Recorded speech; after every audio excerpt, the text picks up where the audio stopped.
Hello, everybody, and welcome to Adventures in History. I'm your host. My name is Shane, and it's Thursday night. Well, it might be Thursday. I don't know what kind of time it is in your zone. I know that some people, it might be Thursday wee hours of the morning, or perhaps it's Thursday afternoon where you are, or maybe you're on the other side of the date line and it's already Friday. I don't know where you are or what you're doing, but I hope that you're having a good one. Let me say hello to everybody. Tuna, good to see you. Cave, welcome. Paradox Moose, hope you're doing well, my friend. I actually meant to message you the other day just to say hi, and then I didn't because I was wondering, I wonder how Moose is. And then I didn't do anything about it, so this is the official, hey, Snowlock, what's up? You cannot miss this stream. Interesting. Matt, what's up? How's it going?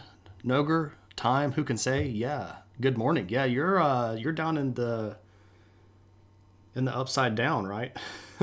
It's Australia. I'm pretty sure Snowlock's from Australia. If I do remember, but I probably shouldn't just randomly throw out. Well, I mean, I guess it was shared in chat. I don't know. I should probably chill out with where people are from and what's going on. No, Snowlock. Is Snowlock from? I don't know. Maybe I'm going crazy and Snowlock is from Boston. I can't remember. I can't remember locations. The stream is probably the most personal stream because you're from Vietnam/Cambodia. We will talk about both of those places. Okay, so it was from Boston. Yeah. Now I'm trying to remember who it was from Australia. I'm not well physically. I am getting over a cold that has had me down for the better part of 2 weeks now. I was supposed to stream this on Tuesday, but I was actually in a Discord chat with David on Monday night, and I figured out I couldn't even talk for longer than about 5 minutes before I started hacking. So I figured that there was no way that I could get all the way through a stream on Tuesday. I should probably stop beating around the bush here and actually get at the material for tonight in hopes that I can get all the way through this stream here. But I do like to say hello to everybody because, I mean, you're good people. And I like saying hello to all of you. Still, I remember now that you're from Boston because we were in Steve Nigerian's chat talking about running a convention together. And see, I remember these things, but when my head gets all full of pressure and other more viscous substances, the brain doesn't move as quickly. What's up, Unreal Brian? Good to see you. Hope you're doing well. I feel way better today than I have previous days. I still feel pretty bad, but at least I'm not, sleeping all day long on the couch. I actually had to go to work today. I've been going to work most of this week trying to get ready for next semester. So there's that. Okay, so I guess that it would be ethical of me off the bat to go ahead and say that, in my opinion, and again, this is my opinion, I wonder if I should put the opinion hat on. I'll just state this and then we can kind of move on. For anybody that might be watching the VOD or anybody that's in here, I pretty firmly believe that a lot of the stuff that Kissinger ended up doing over the course of his tenure in the government was worthy of prosecution, and I do think that he should have been put on trial for war crimes. That's my personal opinion. Obviously, that is something that is probably likely to affect some of the material or the way that I might present the material tonight. I have actually spent a lot longer than normal putting this material together because I was trying really, really hard to present this material in an objective way, because I do think that as a person that, like, you know, teaches and is an educator by trade, that it's not necessarily my idea to just sort of shout my opinion, but to share facts and data and then allow other people to make their own minds up. So I don't think that I'm going to go too far off into the weeds when it comes to opinion stuff. But I also wanted to make that clear off the top that I don't know if I'm going to get all the way through this with a straight face. Some of the stuff gets pretty heinous, and I don't think it's defensible in a court of law. So that's the statement. You can take that for what you want. I actually think that's more honest than just sort of going into it pretending that I'm going to be completely 100% objective. I'm going to strive for that, but I don't know if I will. We'll see. No, he's dead now. So he passed away earlier this year. What's up, Maddie? Good to see you. Okay, so where do we begin? If we're going to talk about Kissinger, where do we start? Well, we need to start all the way back with his family. Late last year, yeah, because it's now 2024. Yeah, it's 4 days into the new year. I should, yeah. Happy New Year to all of you all. Okay, so the people that we're looking at here are Kissinger's parents. And his dad here, his name is Louis, and his mom's name was Paula. They were both born in Germany and grew up there. Louis was a school teacher, and this is going to have a pretty big impact on a young Henry, knowing that his dad was an educator. His mom was, you could say that she was a homemaker or a housewife or whatever you want. Louis didn't really have to worry about two people working. They were making enough money. Also, Paula's family was fairly wealthy by standards in Germany in the early 1900s. They were probably what we would call today upper middle class. They weren't necessarily royalty or nobility or anything like that, but they had a substantial amount of money. So the young Kissingers, when they got married, they weren't really hurting for very much. So Louis could work, Paula could take care of the kids. Well, they only had one kid. So this is the situation. Henry Kissinger was born May 27th, 1923. This, of course, is during the interim period between World War I and World War II. He's born in a city called Fürth. And if you know anything about Germany in the 1920s and then subsequently the 1930s, you'll remember that the government was in a bit of a shambles, and that's saying it rather lightly. There was massive inflation, there's lots of trouble going around, and there was a dramatic rise in anti-Semitism. The Kissinger family was Jewish, and this is going to make its mark on young Henry as well. In later discussions and in later writings, Henry recalled being bullied at school for being Jewish.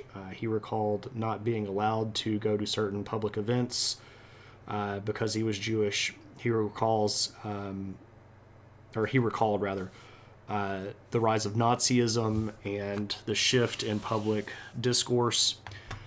His dad is going to end up losing his job as a Jewish teacher. This was going to be a position that was going to be pretty heavily targeted, and he wasn't going to be allowed to keep that position for very long. So if we look at a young Kissinger, here is a very young Henry Kissinger, probably around the age of 9 or so. Pretty happy looking kid. But times were tough. He looks both 9 and 90. Yeah, that's how a lot of those old photos look, right?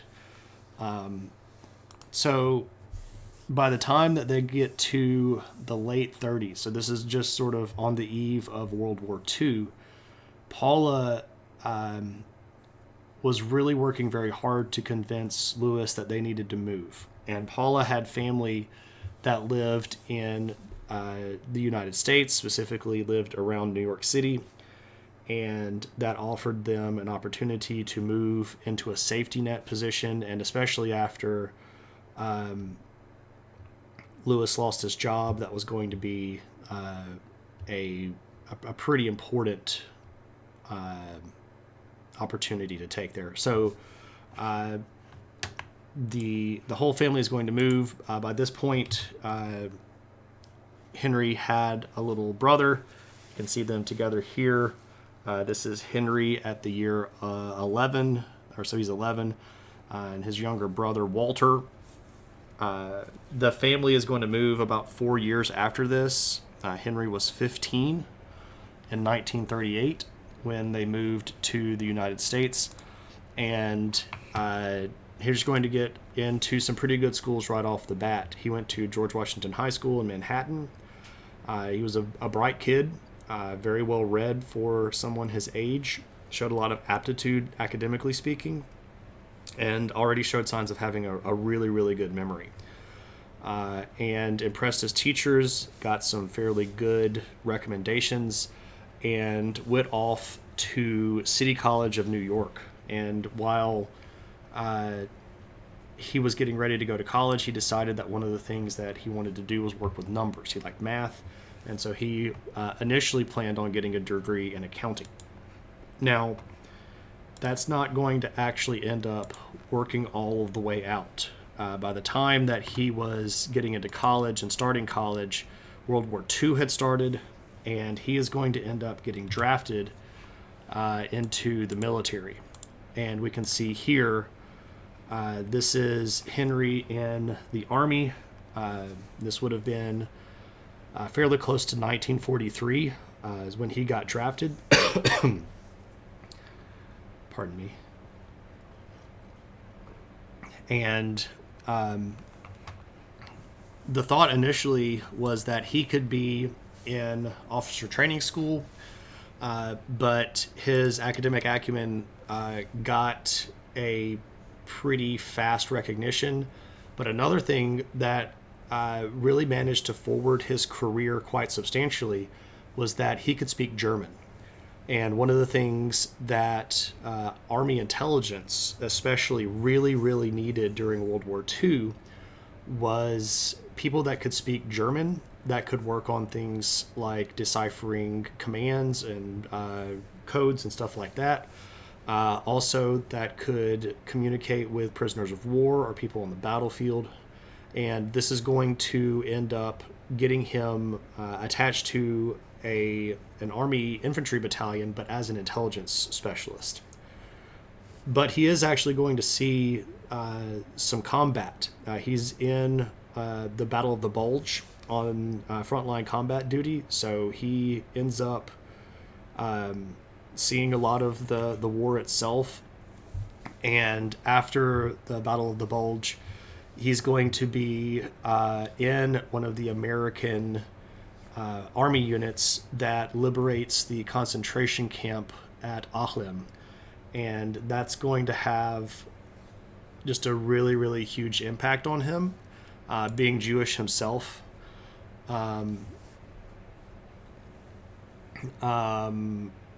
Was he Upham? I don't actually know what that is, Tuna. I'm sorry. Could you fill me in? UP Ham. I don't know that one. I guess I'm completely losing it. What's up, Love Cuppers? We'll talk about that. The character from Saving Private Ryan. I don't know. I mean, I guess it's theoretically possible that he might have been motivation for it, but I don't know enough about the making of Saving Private Ryan for that to be something that I could vote on or to speak on with authority. I do know that there were a lot of these, well, not a lot, but there were multiple instances of these people that got drafted, ended up in intelligence, and because they could speak German, got attached to infantry units that were seeing frontline combat. So his position wasn't unique. So Upham might have been a completely different person, but there might have been some background stuff that I don't know about with the writing or the plotting of the movie that said, hey, we should do something like this as sort of a nod to Kissinger. Maybe so, I'm not certain. That'd be interesting to know, though. I'm not trying to say that you should go look it up, but that'd be cool to think about. But liberating the concentration camp made a really big mark on him. He recalled that very vividly in several written accounts and several interviews. This is going to have a big impact on his support for the creation of the Jewish state. And he's going to be very aware of a lot of the stuff going on in Israel, even when he's not directly involved in it. Because when the war starts winding down, he's actually going to end up getting put in charge of some territory that the Allies had recovered in Western Germany. And he's going to start basically as a kind of a quartermaster for some of these smaller villages in these regions. But he's going to get not promoted, but he's going to have more opportunity and more prestigious jobs sort of given to him because of his skill, and especially because of what he saw at Ahem. He's going to turn into a very successful Nazi tracker, and he is going to work with locals and ferret out a lot of people that were former Gestapo officers.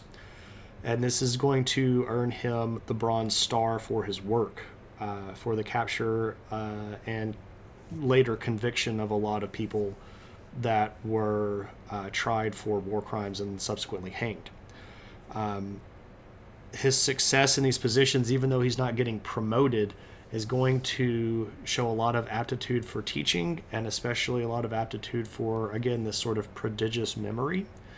And he's going to end up working with the Allied forces in Europe at something called the European Command Intelligence School, which is going to sort of train military intelligence officers within other Allied forces on how America liked to do things intelligence-wise, so that they could then go on in and sort of mimic the success that American intelligence would have had in places like England and France, etc.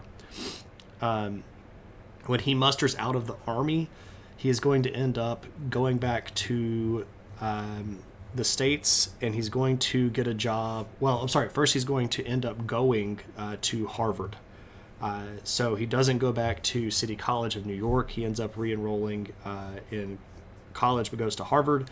And instead of accounting, he is going to change his degree to philosophy. And he's going to get a master's, so a bachelor's, a master's, and a PhD in philosophy by the time that 1954 rolls around.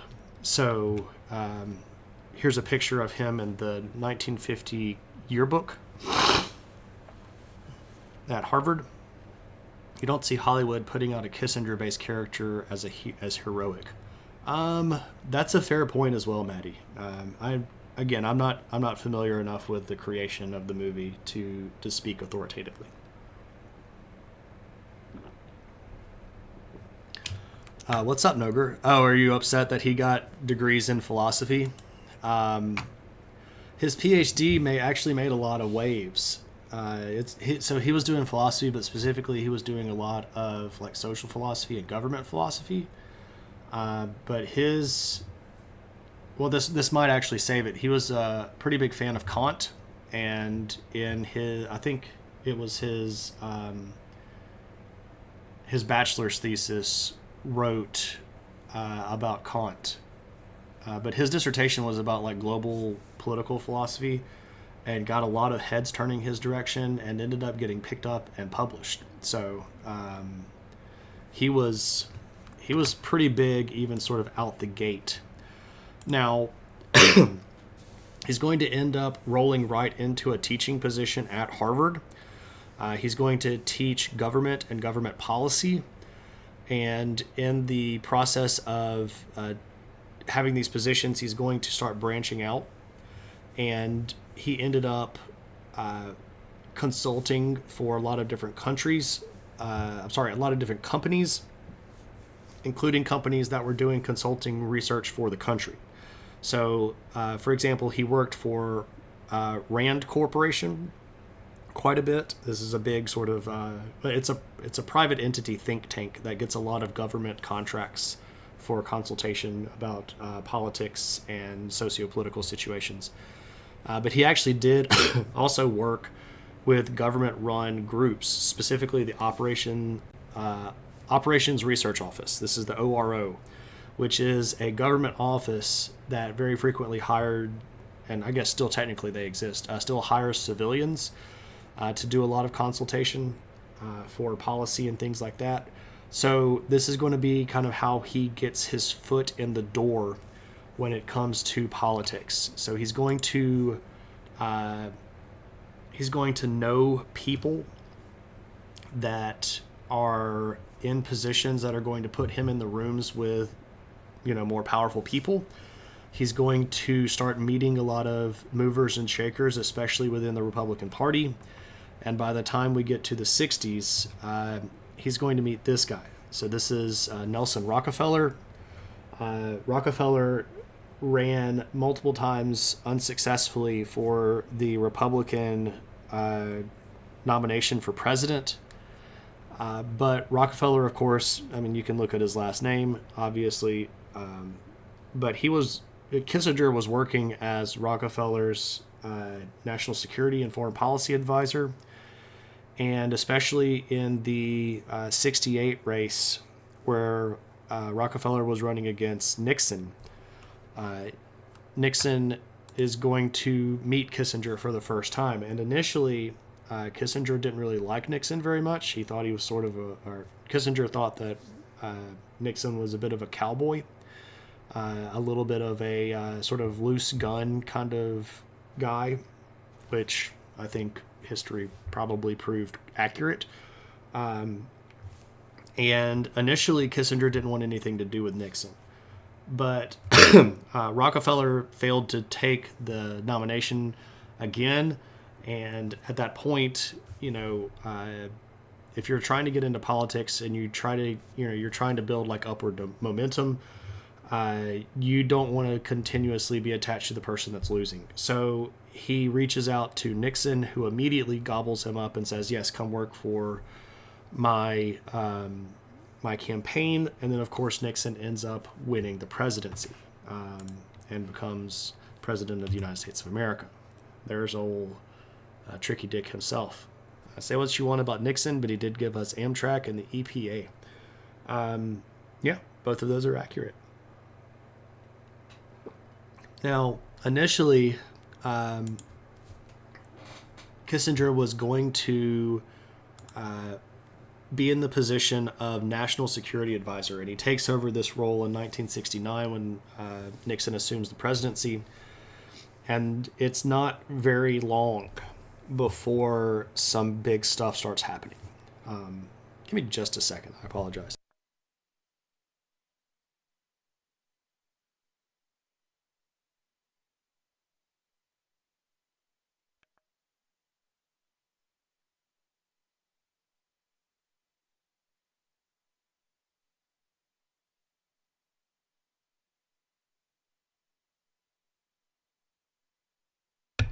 Okay, there's my mic back. Sorry.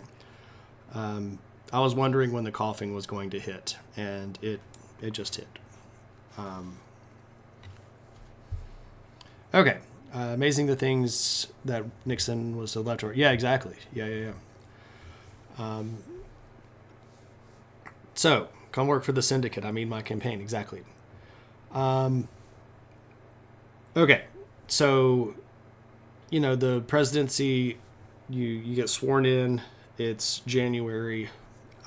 You take over by March. By March of 1969, we get to our first point where we can talk about some stuff. Nixon, when he was running very strongly on a platform that was trying to bring an end to the war in Vietnam. Right, America had been involved in the war since the Johnson administration, and Nixon was running to sort of get America out of the war. Well, Nixon came up with this idea that the best way to cripple the war effort of the Viet Cong in North Vietnam was to bomb into Cambodia and Laos, these two countries right here. So this is Laos, and this is Cambodia. We were kind of involved since Eisenhower. Yeah, well, it depends on how you describe when we got involved. If we were supporting the French, that's one thing, but then the French left, right? So when did we officially sort of get involved? There's a bit of a fuzzy part there, but it's fair to say, Brian, that we were interested in the area all the way back at the end of World War II when Japan refused to leave. And refused to turn that back over to the French, and we were actually trying to stop the whole thing where the France was going to reclaim it as French Indochina. There's a big old mess with that. It'd be actually interesting to talk about how we got into the war. It seems like we focus a lot more on what happened during the war, and that's fair too. But like, how we got into the war in Vietnam is a bit of a cluster, if you will, of problems.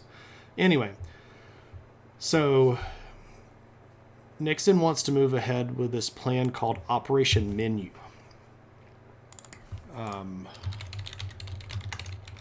And I invite you to look up Operation Menu if you would like. Now, it is fair to note that initially Kissinger was at least nominally opposed to the idea of bombing Cambodia and Laos. There does seem to be evidence that he initially spoke stating that this would be sort of extrajudicial because we weren't in a war with Cambodia or Laos and we had not declared any sort of state of hostility towards those countries. But it's also fair to note that when Nixon said, we're going to do this regardless, Kissinger became both involved and what we might say actively involved. Operation Menu ran from about March 1969 all the way through until about May 1970. This is about a year and a half. And what this directly involved was United States airstrikes that targeted a lot of places within Cambodia especially, and then some over into Laos as well.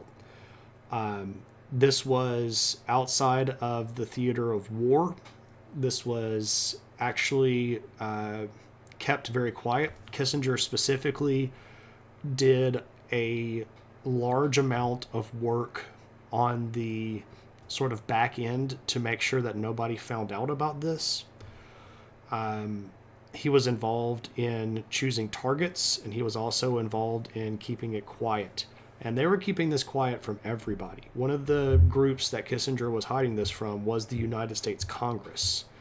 So our allies internationally, our own Congress, and especially the media had no idea what was going on for the majority of the operation.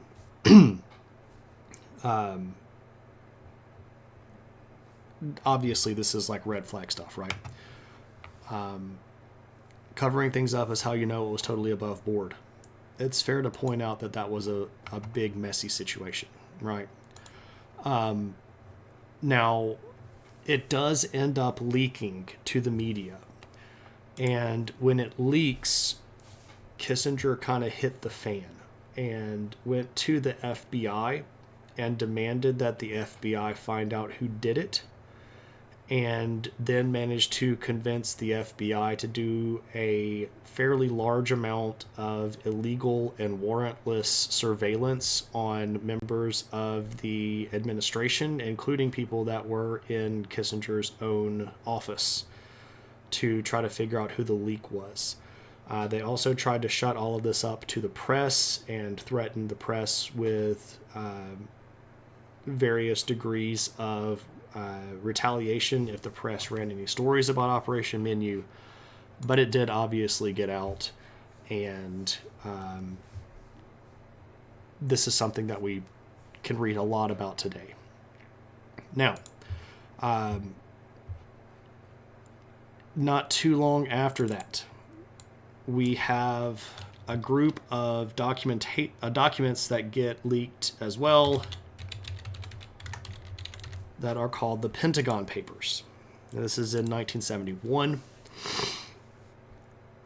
The Pentagon Papers were a collection of classified documents that showed beyond reasonable doubt, showed very conclusively that the Johnson and Kennedy administrations had both actually lied to the American public.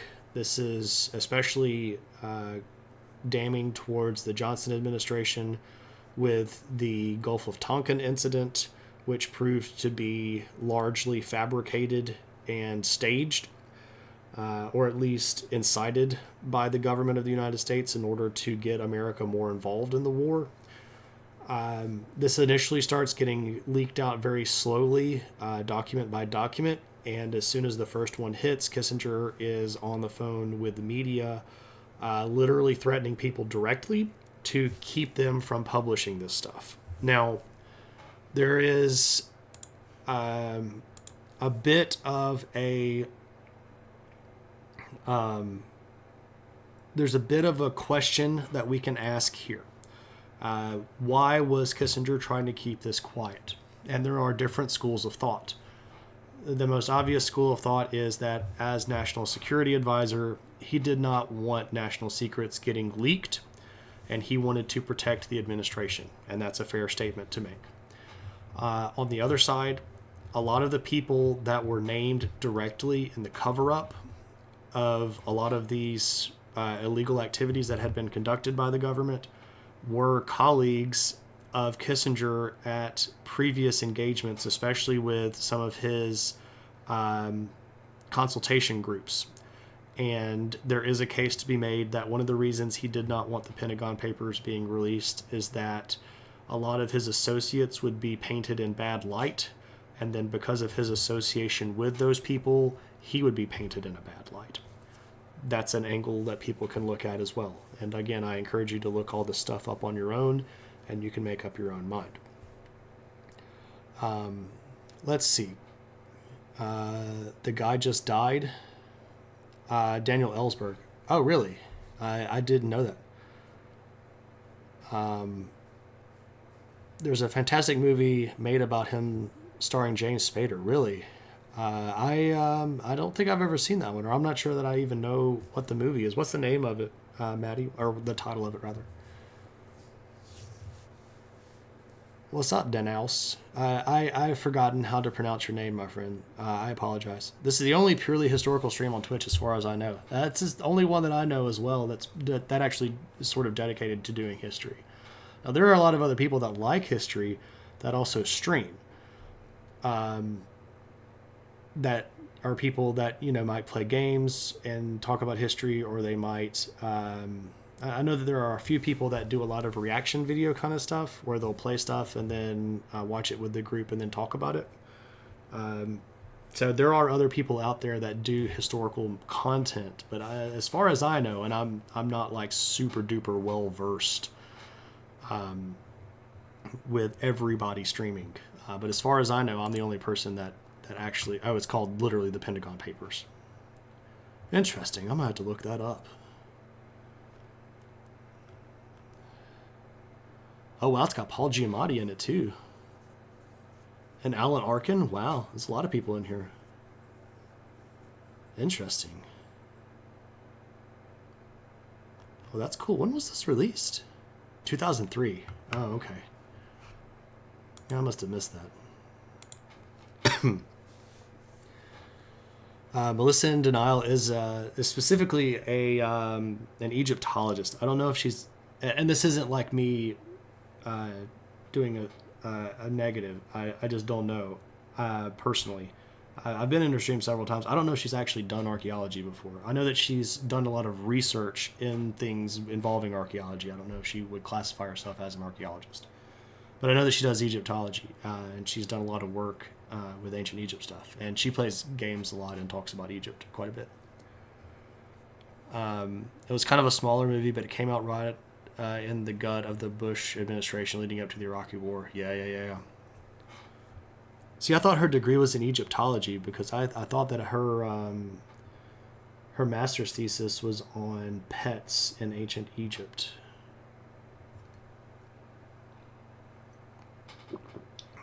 But it might have actually been an archaeology degree, and she just was writing about Egypt specifically. But I'm not 100% certain. I am not an authority here.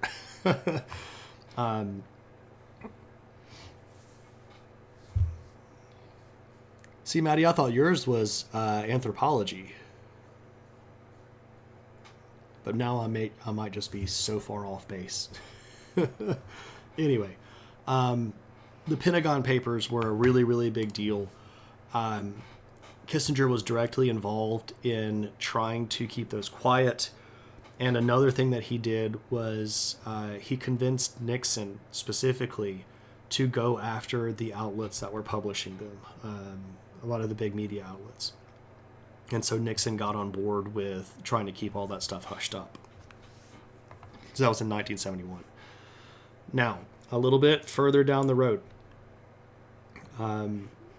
we've got another big problem here with this region.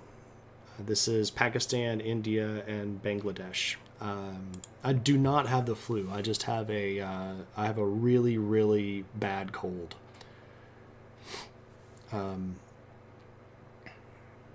Archaeology is a subfield of anthropology. In the U.S. at least. Well, so this is historically speaking in the 70s. Yeah. And specifically what's going on here in India at the time was a realignment of powers. This is after England had left India and had created new countries, the country of India, the country of Pakistan, which was at that time divided between East Pakistan and West Pakistan. So what that equates to today is the country of Pakistan and the country of Bangladesh. So at the time, Bangladesh was considered West Pakistan, and theoretically speaking, they were two countries that had one government. Now, that didn't work even right off the bat. It was not something that was cared for very much by the people that live in modern-day Bangladesh. But here's the geopolitical situation.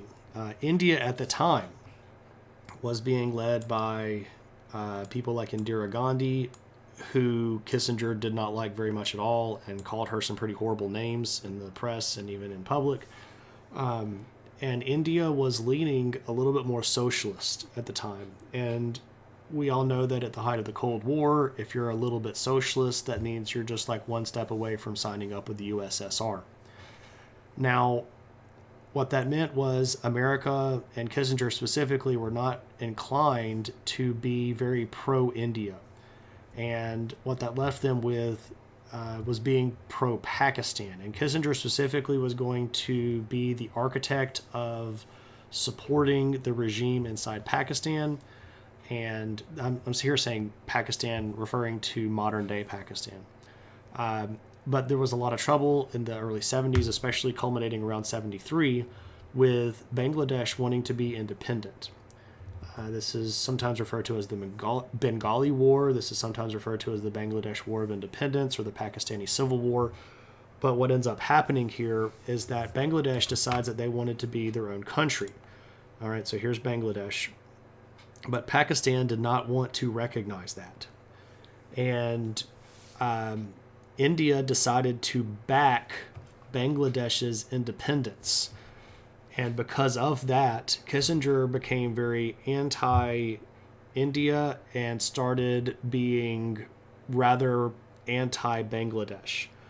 And Kissinger architected, what's the word for verb architect?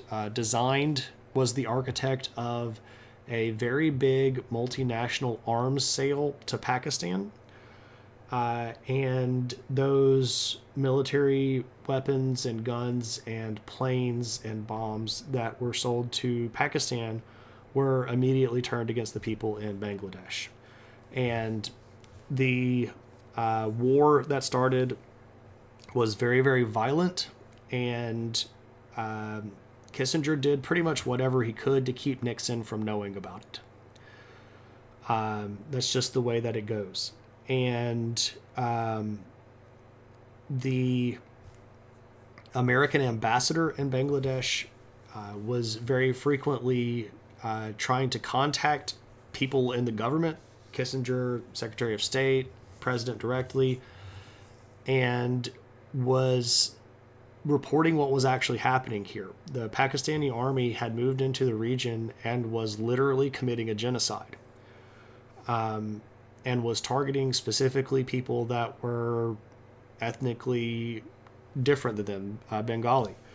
And this intelligence is getting reported back to the United States, and Kissinger just ignored it. The first memo that came through that was like, hey, this is a targeted genocide. They're actively trying to kill everybody that's not lining up with them. And Kissinger's response was, ignore it.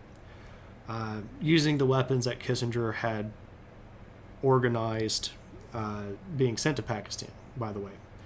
And the second memo was like, look, this is a super bloody genocide, and America needs to get involved, or at least make a public policy statement that they don't support, the Pakistani genocide or the Bengali genocide. And at that point, there had been other murmurings, and Nixon kind of got involved. But Kissinger's response to that was, we just need to call the guy back. The guy that was basically being the eyes on the ground for America in East Bangladesh. They recalled him and shuffled him off to a desk job. And then America just sort of sat by and waited for all of this stuff to kind of play out as it did. And in the process of it playing out the way that it did, 3 million people got killed. And there was systematic rape. There was targeted and purposeful attempts at killing male populations so that the children born of rape would then be more pro-Pakistan. This became a fairly widely known event geopolitically in media, but Kissinger worked really hard to shut anybody up in the United States that was sort of trying to talk about, where is the United States in this? What's their position on this? What's the policy on this? He pretty much tried to actively downplay the threat of what was happening, and then he also tried to downplay America sitting this one out. So there we go. Being slightly socialist then was an open invitation for the CIA to send some friends over for a party. That's true. Yeah, it's like, right. Bangladesh will forever be East Pakistan for me. Chronix, is there a specific reason? Are you from the region? My head jumped to orchestrated, even though it sounded kind of like architect. Aloha, Frank. What's up, man? Kissinger was pro-Pakistan. Yes, he was. For what geopolitical reason? They were openly anti-Russian. For India being a socialist and thus possible. Yes, exactly. You got it. The enemy of my... Right. Especially when you're running shadow and proxy wars. Right. Exactly. All of these things are true. Okay, so that was the Bangladesh genocide. Now, over here in China. Now, Kissinger had been going over to China for a couple of years. Give me just a second.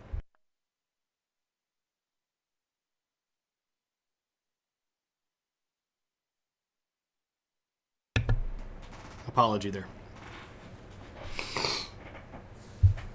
Um, am I back? Yeah, okay, there I am. I'm back. Um,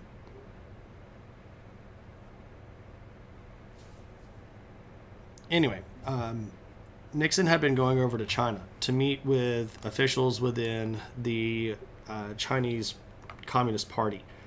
And one of the big issues that was facing the world at this time was whether or not the United Nations was going to recognize the government in Beijing as the official Chinese government, or whether they were going to continue recognizing Taiwan as the official Chinese government. And Kissinger sort of read the tea leaves the right way here and understood that the United Nations was about to recognize Beijing and predicted that accurately, and determined that when China and Beijing got recognized, that America needed to be in the door. They needed to be in the room when that conversation happened.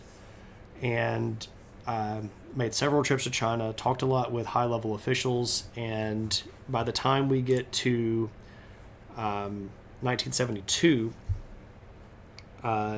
Nixon is actually going to visit China directly, and this is a really, really big deal.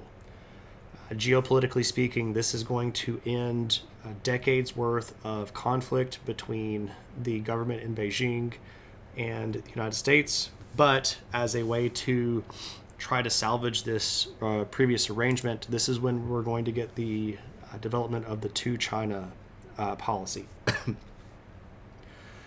And Kissinger is involved in the creation and the implementation of the two China policy. This is where America would recognize both the government in Taiwan and the government in Beijing and have relationships with both. And this is a big deal because when China and America make nice, this is going to give America an incredibly large ally against the Soviets, because the Chinese communists don't really care for the Russian communists at that point. I'm sorry, again, I'm going to have to cough one more time.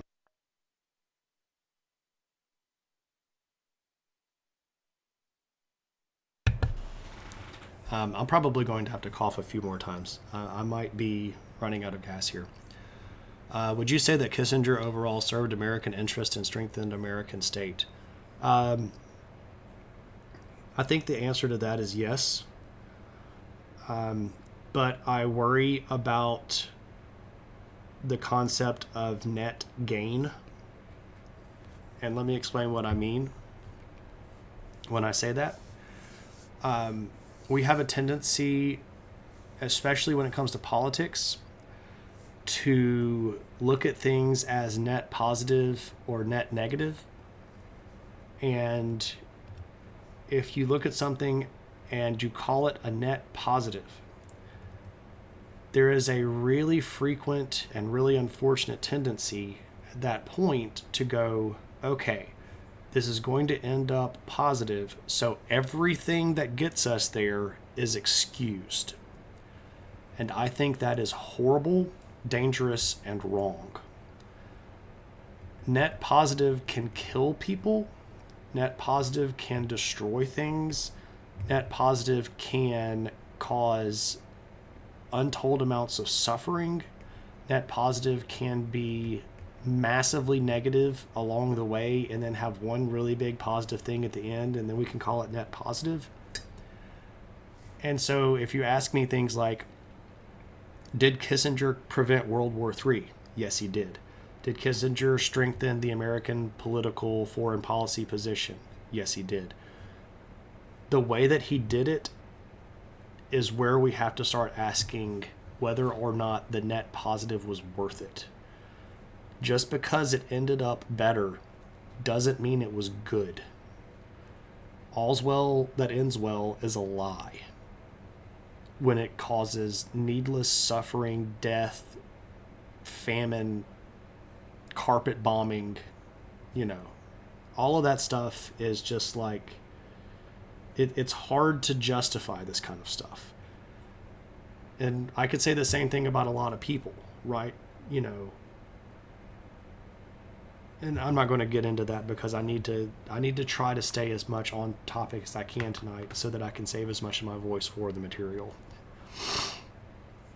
What's up, Evo? How's it going?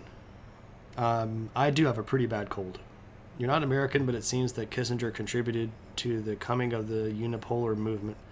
Well, he was out of politics at that point for about 20 years, but a lot of the stuff that he did set policy that people followed for a long, long time. And he was still consulting in politics all the way through the 2000s. We'll talk about some of that stuff at the end of the stream. I appreciate the concern. We'll get as far as we can. I think Kissinger was trying to prevent World War III, that cost being the lives and the stability of the Third World, which was starting to threaten World War III anyway. That's fair. Tuna, I think that's a fairly accurate situation. Nuclear winter would have addressed the global warming. Yeah, well, that's the thing. Like, again, we're talking about net positive. Right, we get back to utilitarianism. Politics does get messy because politics are run by humans, and humans are complicated beings. If we all ended up being run by robot overlords, that we might have a much more peaceful society, but at that point, would we still have freedom? And I don't even think we would really exist, because I think the robots would eventually kill all of us. But let's get to 73.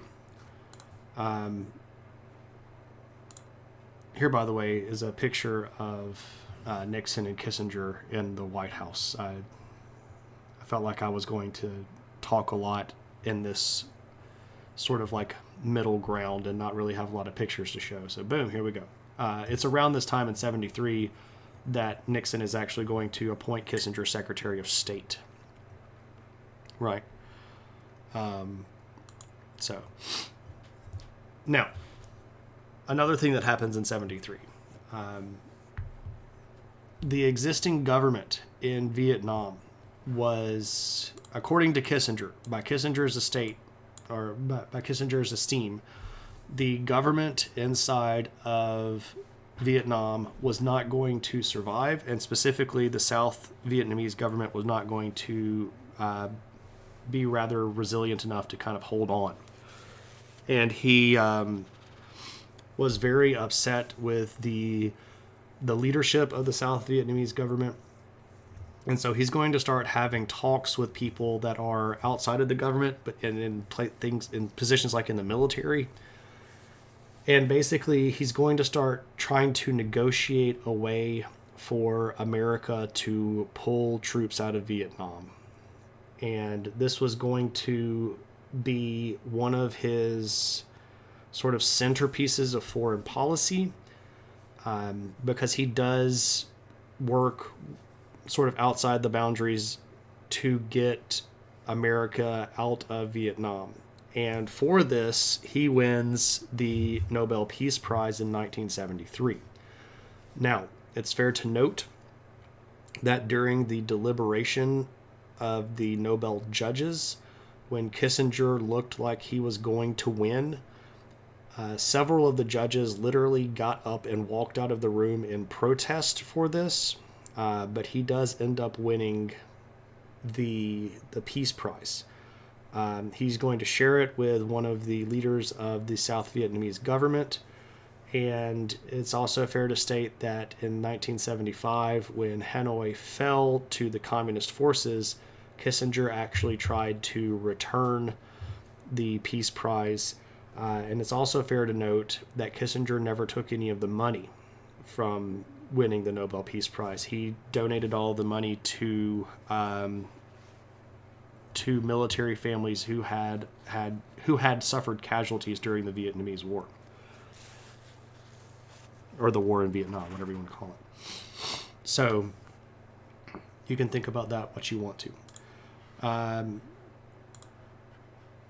So moving on, he gets promoted to Secretary of State in September of 1973. And then almost immediately, there is a war in Israel.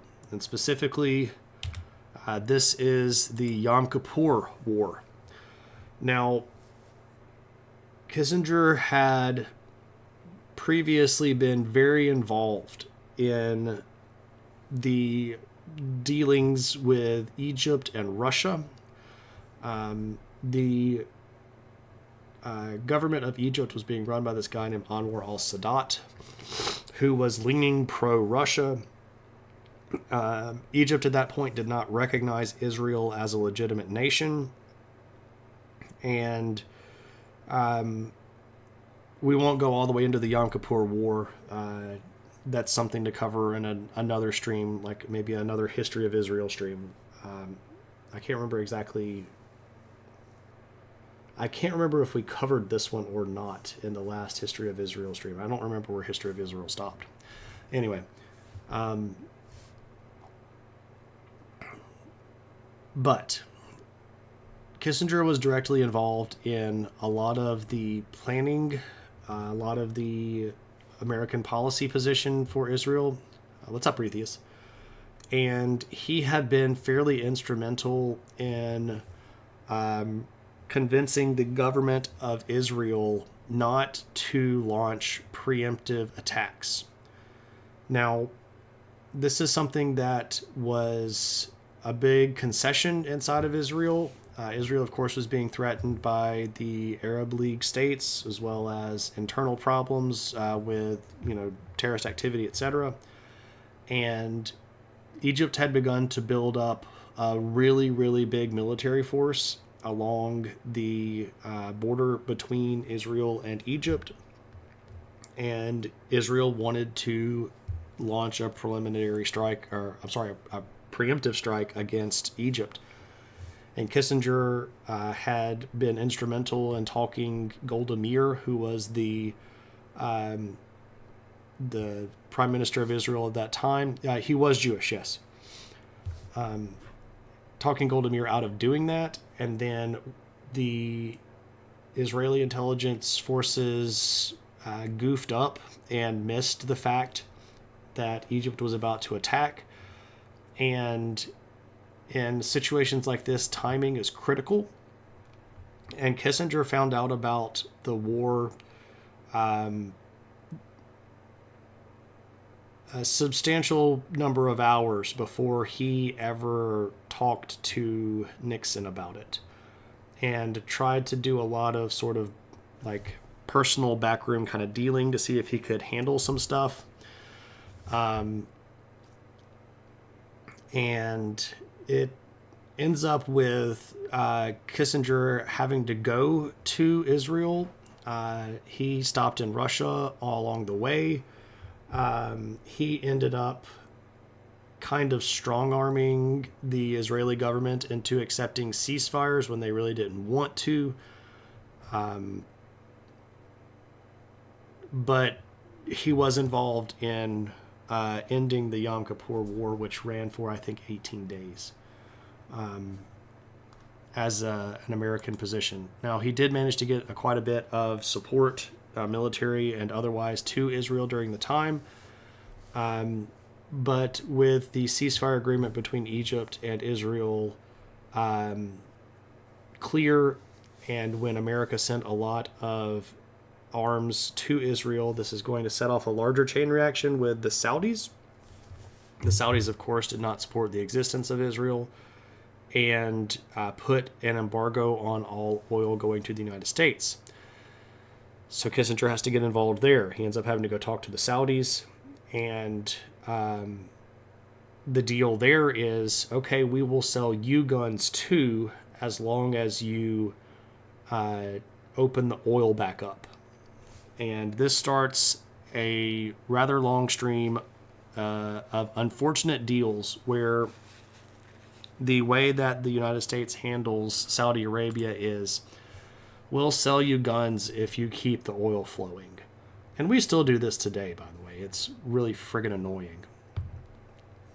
And this is why you could only get gas on certain days depending on your license plate. And is directly responsible for the malaise era of cars. Well, we're getting there. We're definitely getting there. So by this time, there are other problems brewing. For example, the government intelligence agencies find out that there is about to be a big coup in Greece, and that the Turks are going to invade the island of Cyprus during the chaos involved. So Cyprus is here, and this, of course, is going to be claimed by lots of different groups, including the British. But anyway, Kissinger's position on this is basically we're not going to do anything. We're not going to say anything. We're just going to watch it and wait for it to happen. This ends up going down and causing a lot of international turmoil, and people end up dying for it. Another situation that has modern ramifications on it. At the time, Iran was being run by the Shah, who was an American ally, and not a big fan of the Ba'athist regime in Iraq.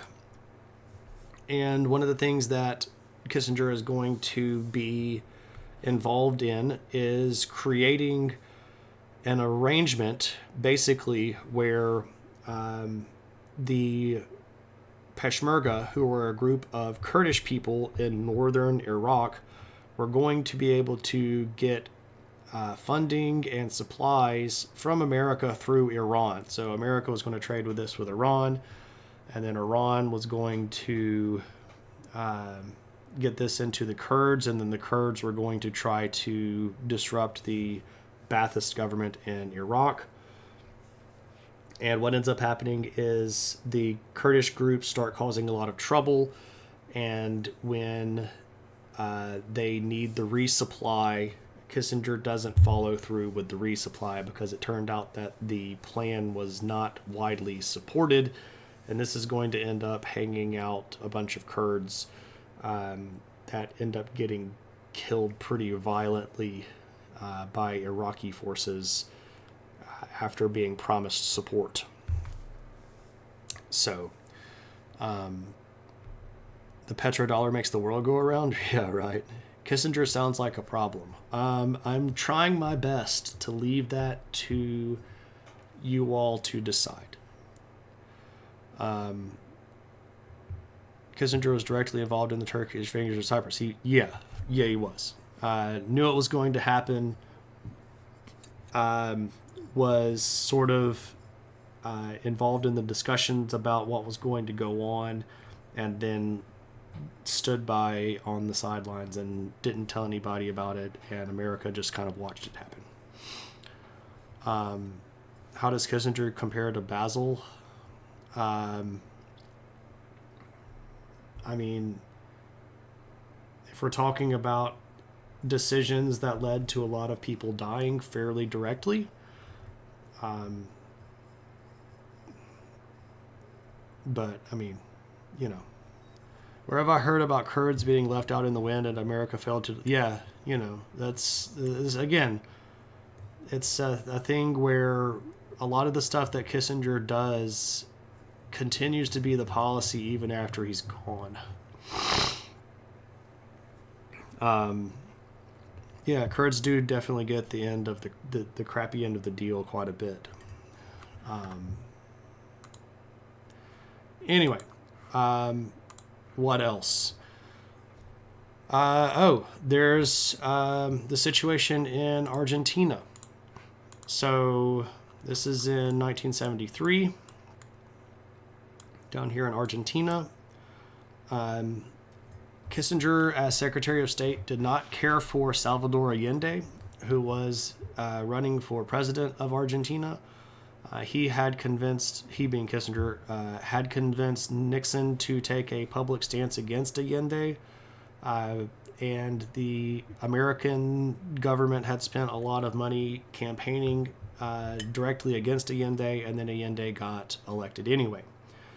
And so Kissinger was pretty much the guy that made the kill shot order on Allende, said that he had to go, that he would be the victim of a coup, and then worked with with the CIA groups to locate a potential successor for Allende, and they found Augusto Pinochet, who was a military leader, and we all know that Allende ended up killing himself rather than being captured by Pinochet, and then Pinochet declared himself leader, and Kissinger's Secretary of State position allowed him to recognize Pinochet very quickly.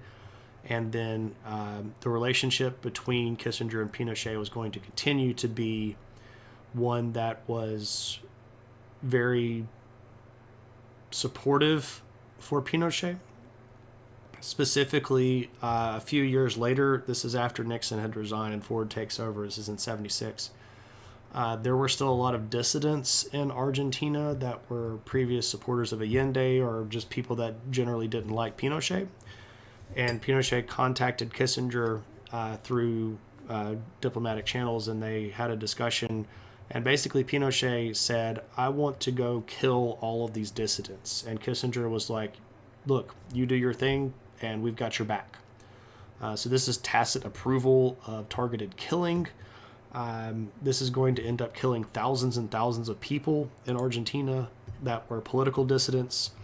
And Kissinger very clearly gave Pinochet the green light, saying that America would be behind him if he did that.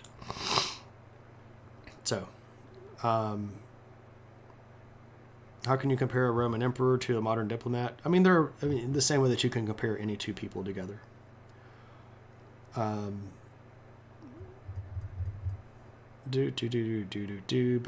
and forth with each other. Despite the software name, I don't think Nero could use a computer. I mean, if we train Nero how to use a computer, he could use a computer.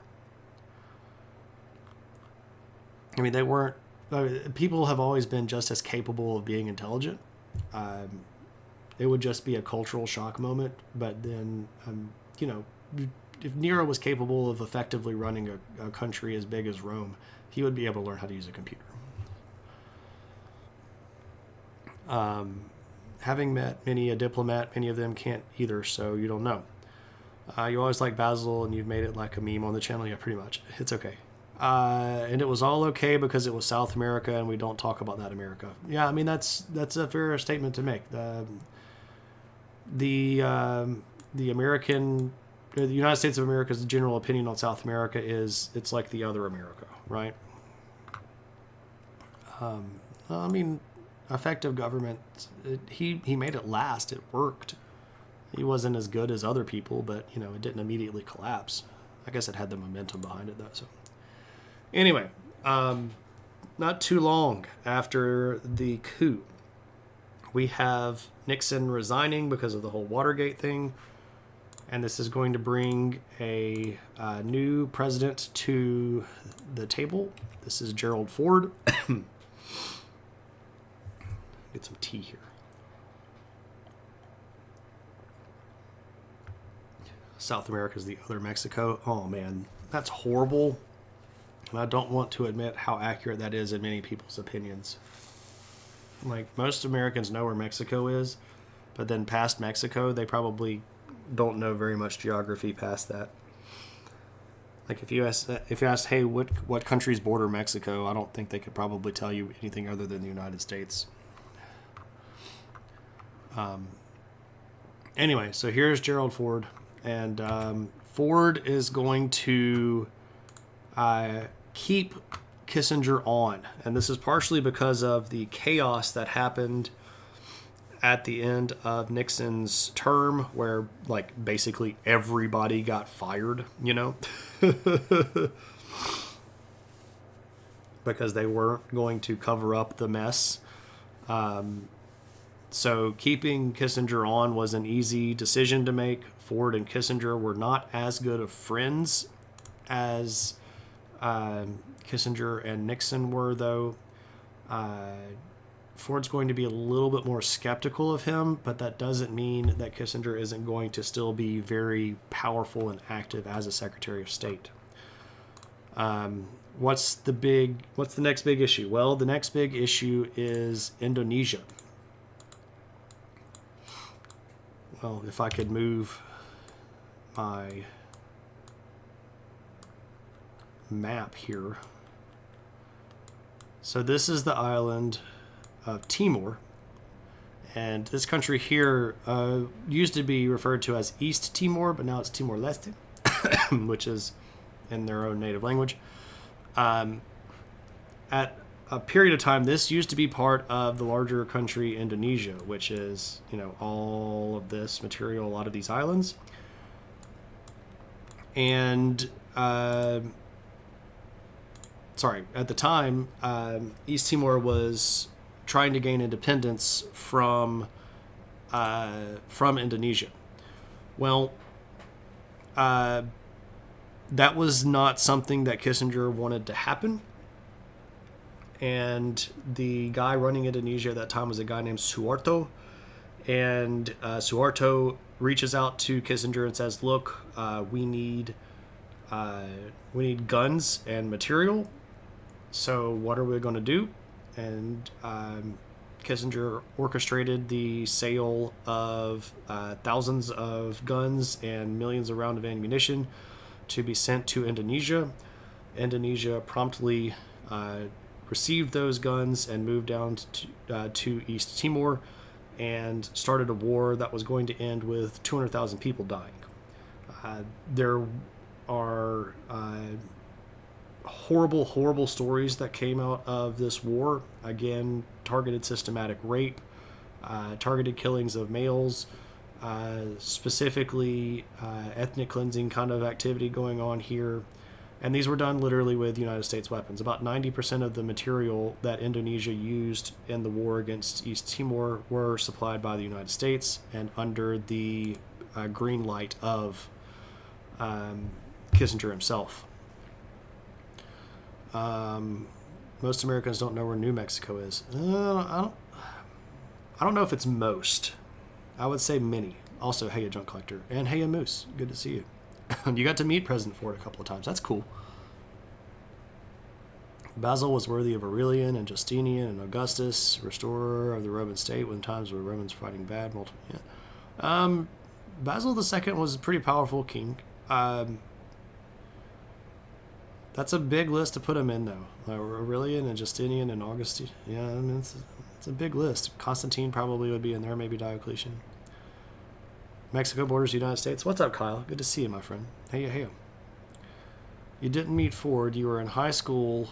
You were a high school student in the Grand Rapids area, and a lot of inter-school competitions you were involved and held at the Ford Library and Museum in downtown Grand Rapids. That's pretty cool. At a campaign rally and then at his library. You're pretty young. That's pretty cool. Oops, I supported a genocide again. Right? Best claim to fame you have is you had a beer with Bruce Springsteen. That's pretty cool. It just keeps happening, right? I feel like he went wrong studying Kant. He seemed okay before that. That's fair, right? That's an interesting point of skewing. And it's even fair to point out, right? Like, Kant was all about this idea that people had to do what they thought was right, that they were impelled by this categorical directive of being good, that good existed beyond our sort of petty decisions, and that it was just our job as humans to do whatever we could that we thought was good. And Kissinger definitely thought that what he was doing was good. Kant was extreme good for all equals pure good. Yeah, pretty much, right? We're just supposed to be this stuff. All right. So we're going to back Indonesia against Timor. All right, let's go over here to Africa. Looking at a country called Rhodesia, which obviously isn't a country that's around anymore. Oh, I'm not typing. Anyway,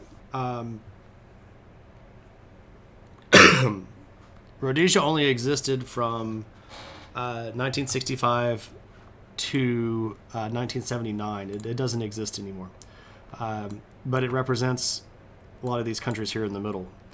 At the time when he was in charge of the Secretary of State, one of the things that was happening inside of Rhodesia was a movement against apartheid. So a lot of the countries in Africa that had previously been under European control were left with apartheid states.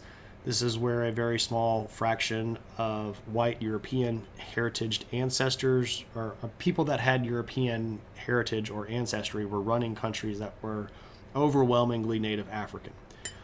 And Kissinger actually thought this was a bad idea and worked to end the whites-only government in Rhodesia, and was instrumental in bringing American pressure against that. And by 1976, the apartheid state in Rhodesia was dismantled.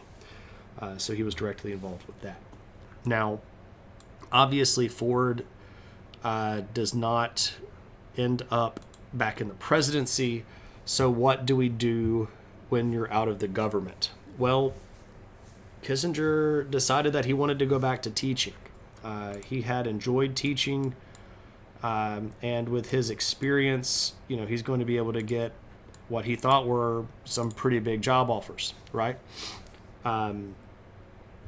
And he applied for a position at Columbia University, and they were going to hire him, but when some of the faculty and the students found out that he was going to be hired, there was really big and massive protest against them hiring Kissinger. So he ended up not working at Columbia. He did find a job at Georgetown University, and specifically he's going to be teaching foreign policy classes and international studies classes. And by the end of the 70s, he's going to open up his own consulting firm. With his connections and his knowledge, obviously, he's going to be a resource that a lot of people wanted to tap into. This is just going to be called, Kissinger Consulting Agencies, Kissinger and Associates. And here's where we can start asking some other questions, right? Like, who paid him to do consulting work? Well, we do know for a fact that a lot of the money that got into his pockets came from China.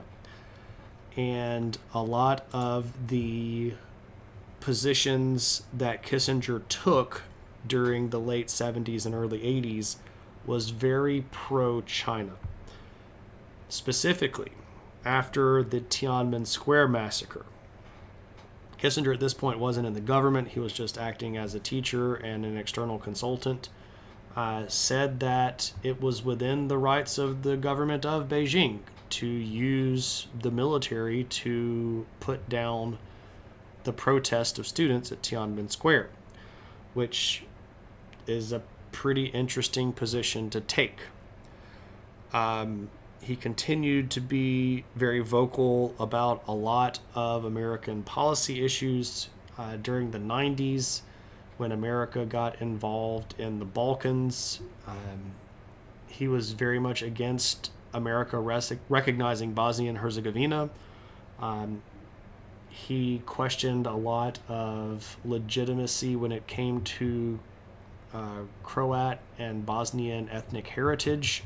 Specifically, why do they need a state if they didn't ever exist? That kind of stuff. This is me paraphrasing his quotes here. You can go look all of this stuff up for yourself. He was also in really big cahoots with this guy. This is, of course, George Bush. This is W. After 9/11, President Bush put together a national commission on terrorist attacks, and Kissinger was included in that commission. What's interesting here, though, is during some of the activities of the commission, Kissinger was asked to disclose his client list. Basically, who's paying you to do consultation. and instead of release the list, he decided to quit the commission. Now, that could be for completely above board reasons, and a lot of hay was made over it. It's fair to point out that private consulting firms very frequently do not disclose their clients, but a lot of people said obviously he's working for shady people that he doesn't want everybody knowing he's working for. You can go look into this information on your own. He was very pro invasion of Iraq. He, even in the early 2000s, still held a very big grudge against the Ba'athist regime, which at that time was being led by Saddam Hussein. It's fair to also point out, though, that while he was pro invasion of Iraq to remove the regime, he did not support the Bush argument that Iraq was hiding, constructing, or concealing weapons of mass destruction. He said that was the wrong angle to take, that they should just go in and get rid of Saddam Hussein. Perhaps the same way that you go and get rid of someone like Allende. More recently, when the war, when Russia invaded Ukraine, he did make several statements about how he supported Ukrainian sovereignty and believed that Russia should return Crimea. And I found a photo of him from around the middle of last year. This is one of the last pictures that I could find of him, because he passed away at the very end of last year on November 29th, so not too terribly long ago.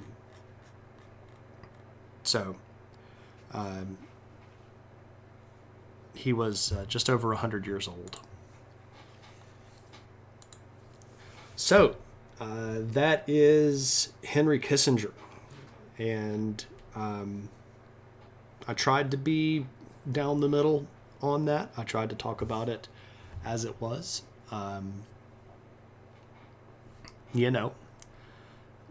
You can pick, you can make your own decisions up on that. But that was what I had prepared. Now, if anybody has any questions about this stuff, you're welcome to ask. I'd be happy to answer if it's within my knowledge. If you want to redeem any stream points, now is the time to do so. Let me try to catch up with chat real quick. He was pro-China because when he was in politics in China, he hadn't emerged yet as an economic technological colossus. That's a fair point, but he definitely saw that happening. The Chinese economic miracle happened later. That's true. It was in the 90s after the decisions that were under the Clinton administration opened up trade with them. So in his pragmatic perspective, the biggest geostrategical... all of that's fair to state. All of that is 100% fair to state. In Bush's defense, you always want to hire someone experienced, and Kissinger knew how to commit war crimes in the Middle East. That's a bit of a direct take, but it sounds in a word bad. It does sound in a word bad. He still won the Nobel Peace Prize. He did in 1973, right? The older generation does often have trouble adapting. You need to at least pretend to have a reason. Fair. What's up, reverse oatmeal? I'm not sure exactly what reverse oatmeal would be. Is that just like eating a head of oats? Because it's not oatmeal. I don't know. I do like oatmeal quite a bit, though. Welcome in, though. Good to see you. Your grandma once said I was smarter than Kissinger. I've never quite known how to understand that. Let me be very clear here. Kissinger was a really, really smart guy. He was an expert four-dimensional chess player. He had an amazing amount of memory and could recall things in amazing levels of detail. He's a really, really smart guy. Do I think he gave good hugs? I don't know. Maybe. He might have given good hugs. He's kind of a shorter guy. I would have, he's one of those that can kind of get you around the middle if you're taller. Maybe. I'd be curious for you to talk about how close to power he remained, even after it was generally known how awful he was. You think you saw Hillary Clinton having him as advisor during her campaign? So, Unreal Brian, he absolutely did stay very, very close to the circles of power. His consulting agency, the clients of it that we do know are really big people with really big names that everybody would recognize. And yes, Hillary Clinton was involved in that stuff. Kissinger maintained a security clearance for a long period of time after he was out of control. He was in the know. He was always involved in the circles of things, and he had people's phone numbers. Now, if you're asking if he's like secretly pulling strings, I don't think so. But I do think that he was absolutely in a position to leverage his position for the betterment of his clients and for the betterment of his individual opinions.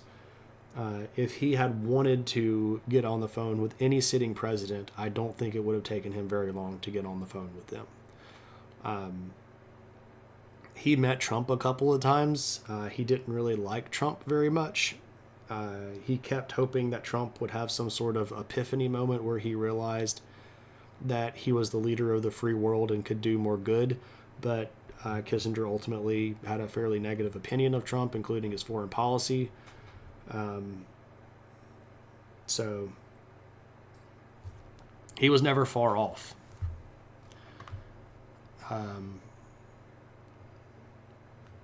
The username came to you in a dream. Hey, I dig it, right?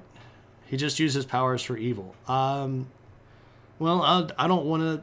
Okay, so I said at the beginning of the stream, I think that a lot of the stuff that he did was absolutely prosecutable. I think he should have been prosecuted. How about that? He was great at what he did, but what he did wasn't always great. That's a fair way of saying it, Love Cuppers. I dig that. You had to read something about him writing a 400-page plus undergrad thesis. Yeah, I mean, he wrote a whole lot. What's up, Lumpy? Yeah, I've got a pretty bad cold. And I'm moderately surprised that I've made it this far into stream without like completely cutting out. Sometimes good hugs can make for good backstabbing. That's fair. He even had a role in the Rings of Power. Oy, Volta. Yeah, Rings of Power is a mess. Why secretly pull strings when people will pay you to do it publicly? See, that's the point, right, Junk? Like, when you run this giant consulting firm and everybody kind of knows who you are, you don't have to do things in the secrets. Did anyone who met Trump like him? I mean, I think there are a ton of people that like Trump, as evidenced by the number of people that voted for him last time. And I'm not saying that everybody that voted for Trump likes him, but I think a fair number of them do. I think it's fair to suppose that a majority of the people that voted for him like him as a person. Now, I don't know if they've ever met him. I think the qualification there, did anybody who ever met Trump like him? And I think the same answer is yes. A lot of people that meet Trump say that he's very charming and very gregarious and outgoing when he's in person. A lot of people, liked his company. As evidence to liking his company, in the big list of names that got released yesterday, Jeffrey Epstein was going to invite Trump to a party. So some people that met him liked him. In my opinion, Kissinger belonged to a generation of geostrategy theoretics along the lines of Brzezinski that were very anti-Russia. Definitely anti-Russia, 100%. Their dogmas nowadays, with the emergence of China, are obsolete and tend to reach Russophobia and also affect other regions and nations in Russia's periphery. Older policies as the relics of the Cold War status quo. I could see some of that happening.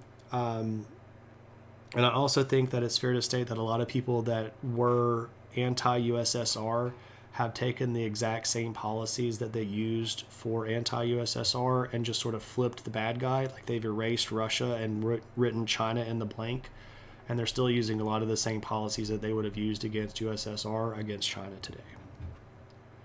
Kid Rock, yeah. Kanye, yeah. I'm curious why he supported Ukrainian independence versus Balkan independence. Because Balkan independence was a lot of internal ethnic, religious, political mess. Ukrainian independence is a lot easier and more clear cut. Russia bad guy, Ukraine good guy. When you get into the Balkans independence movements, especially with the fallout after the collapse of Yugoslavia, you get into a lot of situations where the good guys and the bad guys are not as easily defined and picked up. And what his ultimate position was is that America should just let all that stuff happen and try to stay out of it. And then when we got involved, America was sort of sucked into this larger Balkan question of what territory belongs to what people. And that's where he made some rather inflammatory statements about who these people were and whether or not they deserved self-governance. That's a good question, though. Is there any truth to Trump smelling bad, soiling himself, or is that just Twitter trolling? I would suspect that's probably just Twitter. I've never smelled the man. You believe that Trump could throw best parties among all the politicians? That's fair. That's fair. Remember when he invited a bunch of people to the White House and then served them Burger King? Fair as well, right? You know, fair as well. We got involved in the Balkans at the insistence of the UN militarily, as you recall. There was a lot of UN pressure, but then America also was... Okay, so the first round of conflicts was mostly UN related, yes. The second round of stuff where America was pretty much in the driver's seat was NATO. Specifically with things like when America bombed a lot of innocent civilians. That was all being done under the flag of NATO, ostensibly.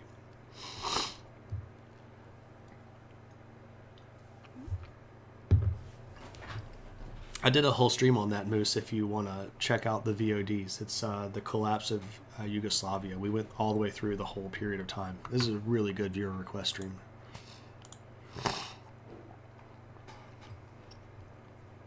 Specifically here when we carpet bombed Balkan civilians.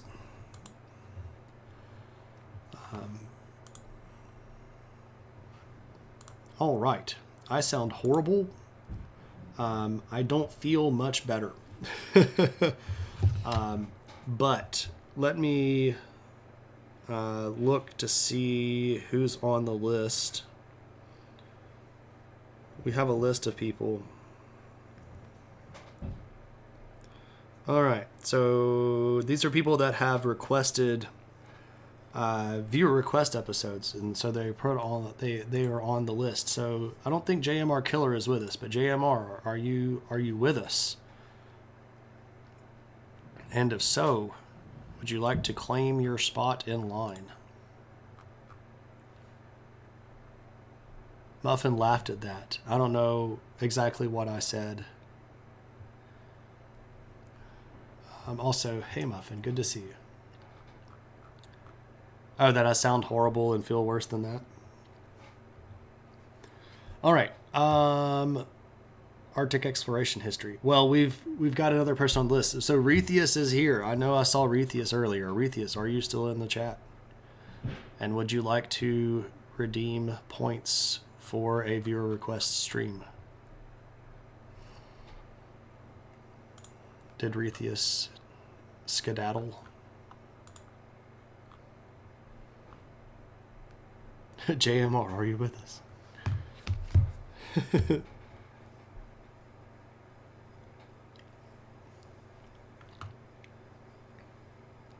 All right, it doesn't look like Rethius is still with us, alas.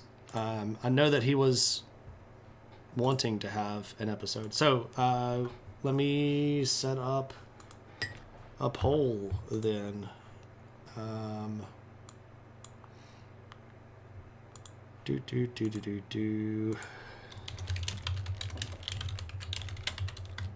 All right, so here's what we're about to do. We're about to have a poll about what we cover next. And we're going to take the number 2 position from the last poll and carry it over, which was Arctic exploration. And what I need from you all is 3 things that you would like to talk about. These are viewer request things, so it could be pretty much anything that you want, as long as I think I can make something out of it. Browning the gun designer. Yeah, we could probably do biography of Brown. Okay. We'll put it on there. I don't know how much. I don't know personally a lot about that. Opium Wars. That's a good one.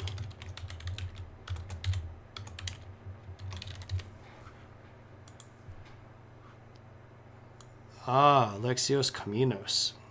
That's a good one. All right, so we have our 4. And I'm about to start the poll.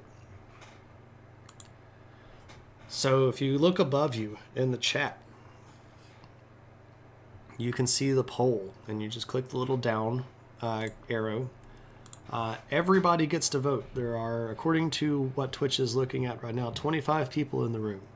So if you are in the room, you don't have to be a follower. You do not have to be a subscriber. You don't even have to plan on coming back to watch the episode. But go vote. Everybody gets to vote about what you... Alexius Communis was a emperor of the Byzantine Empire during the time of the First Crusade, and was involved in a lot of the chaos that happened around that. So...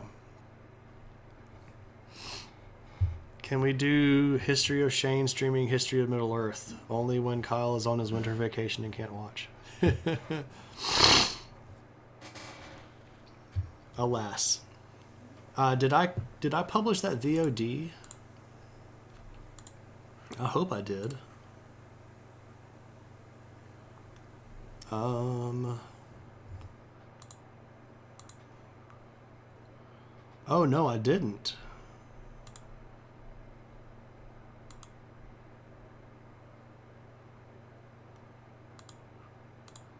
I'm several streams back.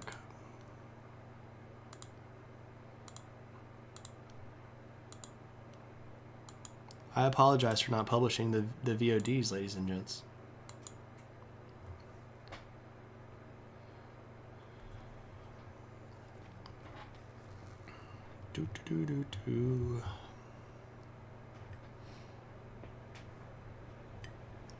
Lots of good options here.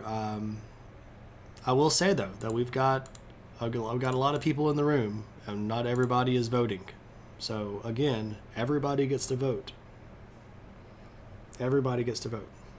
If you're within the sound of my raspy, barely there voice, you get to vote. As long as we don't end up with a tie at the end. Agronomy and phytology of the suspended gardens of Babylon. Like, how could that work? How did they manage to get that going? Unfortunately, Lumpy, we really don't have a ton of information about the Hanging Gardens. We're not even completely 100% certain of where the location would have been.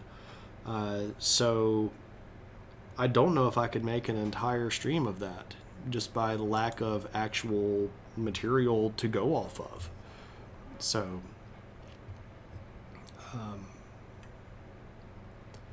and the Opium Wars sneaks out with the win at the very end. Interesting. That's very cool. Opium Wars are interesting periods of time.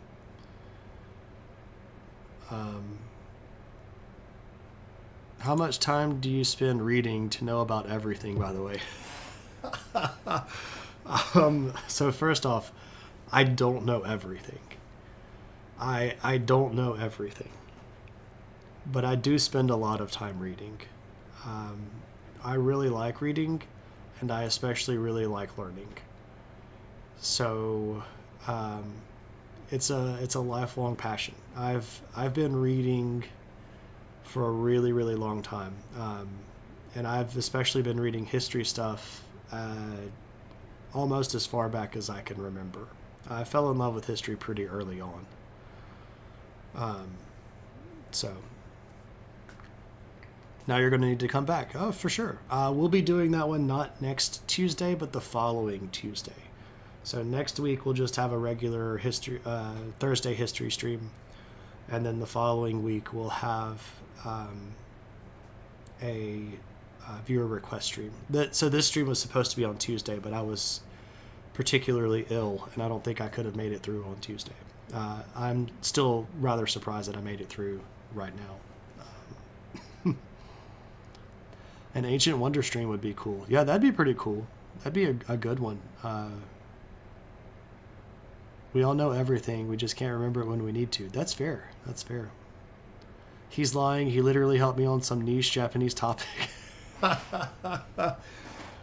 And the topic we discussed barely have any effort. Snowlock, it's just so happened that you asked me a question about something that I had read about. I promise that I don't know everything.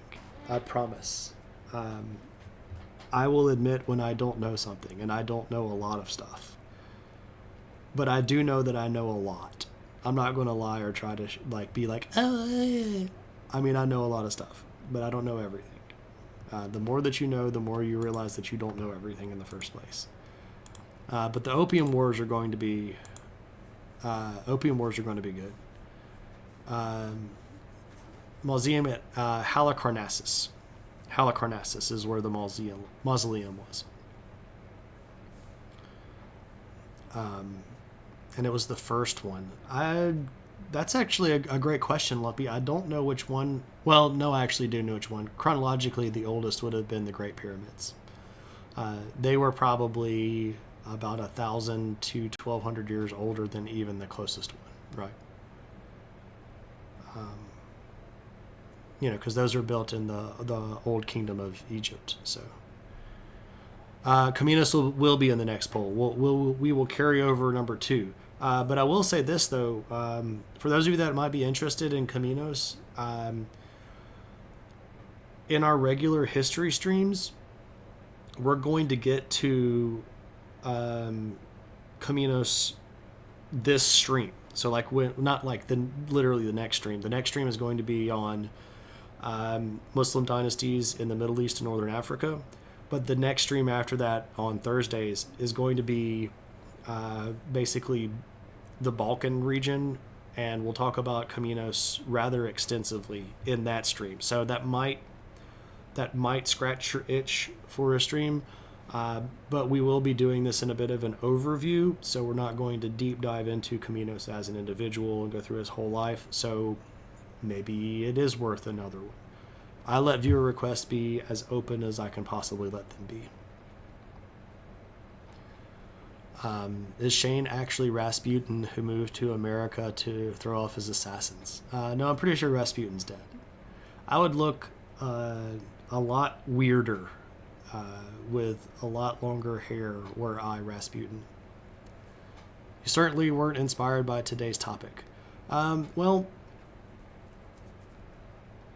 you don't have to be inspired to follow in the same suit, but examples that don't give us things that are positive can still inspire us, right? Because we can go, I don't want to be like that person. So that's still inspiration that we can get from it.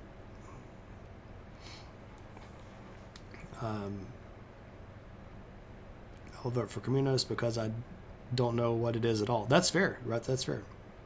Yeah, by that point, so there, Caminos is a family name. Alexius is his personal name.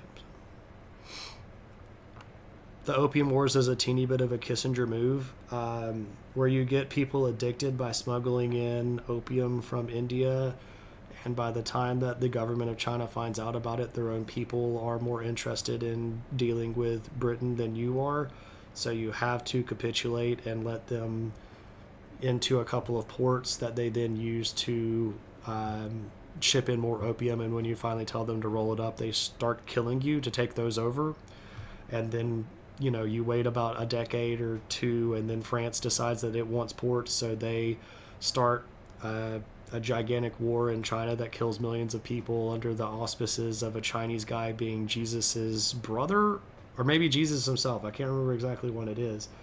And then you take more land from them, and then Germany gets involved, right? So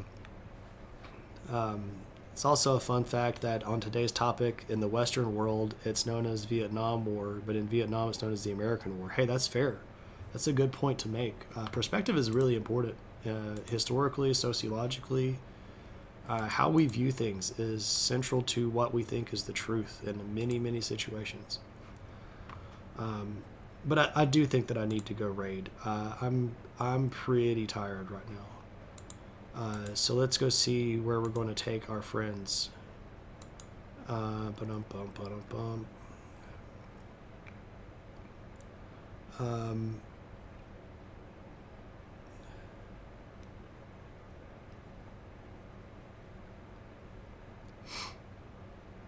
Let's go raid Homozygote. We haven't raided him in a little while. Tissue box covers. Homozygote is a news streamer, but specifically he's a scientist who has sort of made it his world to keep up with all of the information about COVID. It's kind of where his thing is, but he's got some pretty widely overlapping opinions with me. Not saying that I agree with everything or that he agrees with everything, but we're simpatico on a lot of stuff. So we're going to see Homozygote. Good to see you, Cliff. Thanks again. Fall Machine. Thanks again for hanging out. Hope everybody has a good one. Let me put up my thank you screen. So thank you to everybody that is a subscriber, but because they don't get subscriber badges, I've made a little page here thanking everybody that is on my Patreon and that has donated books. You can see the commands there. If you are interested, please do not feel like you are expected or necessitated. But until next time, everybody, I hope you have a good one, and I will maybe try to see you this weekend. I'm definitely going to try to get some rest this weekend, though. So take it easy, everybody, and have a good one.